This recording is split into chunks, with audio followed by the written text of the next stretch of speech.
अरे कल पूर्णवासी बा, तनी गंगा नहाए जाए के तैयारी कर दी हता। सोचत है जाई गंगा नहाई। जी माँ जी। जौन होत बा तौन तो होते बा। के जाने गंगा मैया हमार मनोकामना पूरा कर देस। गंगा में ना, वो गंगा सागर में भी नहा लीनू। उ ससुरा के पनौती उतरे वाला नहीं खे। रउआ चुपचाप नहाई यही जा। जब देखा था पकड़ पकड़ करल करे रहन। अरे गंगा मैया एगो माई के मनोकामना जरूर पूरा करी है जी। हे माई चला दूल्हे चला, इनकर तो काम बा पकड़ पकड़ कर। अरे जा जा जा देखो तो इनका ना भाई है ना जब देखा तब लड़ल करे ना। अरे जा करना है वाली बड़ी बड़ी हर हर गंगा लग गया।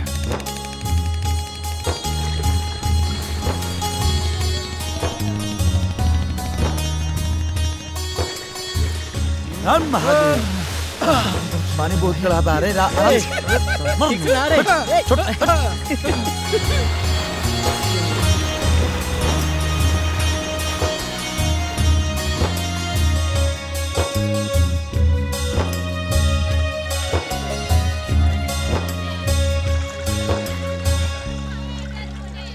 हे गंगा मैया,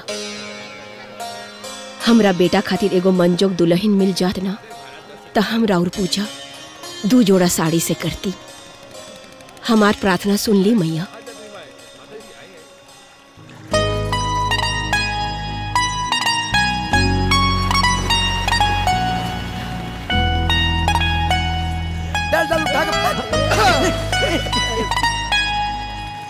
अच्छा लालो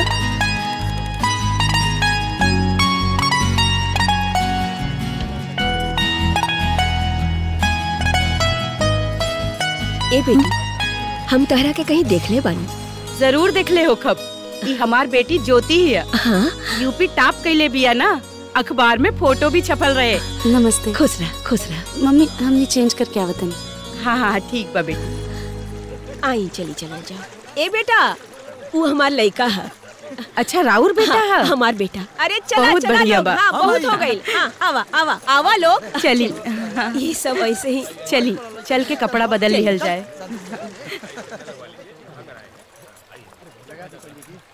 अच्छा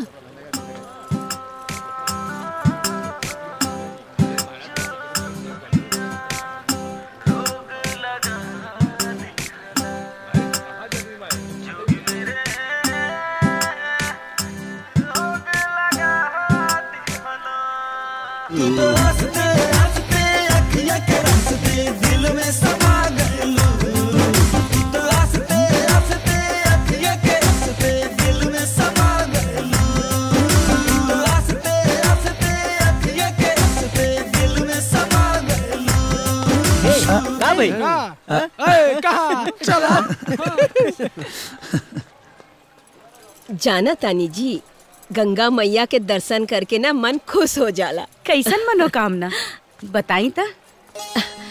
एगो बात बताई रहुआ के। हाँ बोली।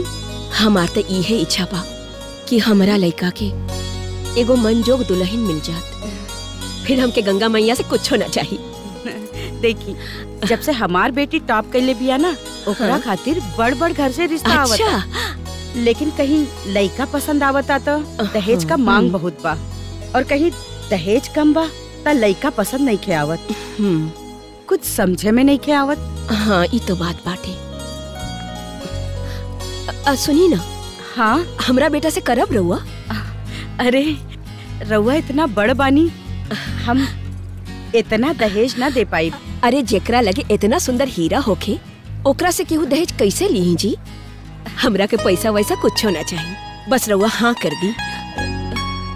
तो ठीक बा, रहुआ अपन फोन नंबर दे दी, हम ज्योति के पापा से बात करके खबर कर दे। हाँ हाँ। बाकी गंगा मैया चाहिए तो सब ठीक हो जाये। ले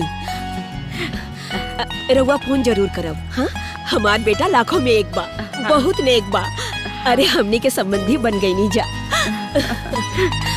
चली चली चली चली फोन जरूर करब, भुलाएब जी। हाँ हाँ जरूर आई।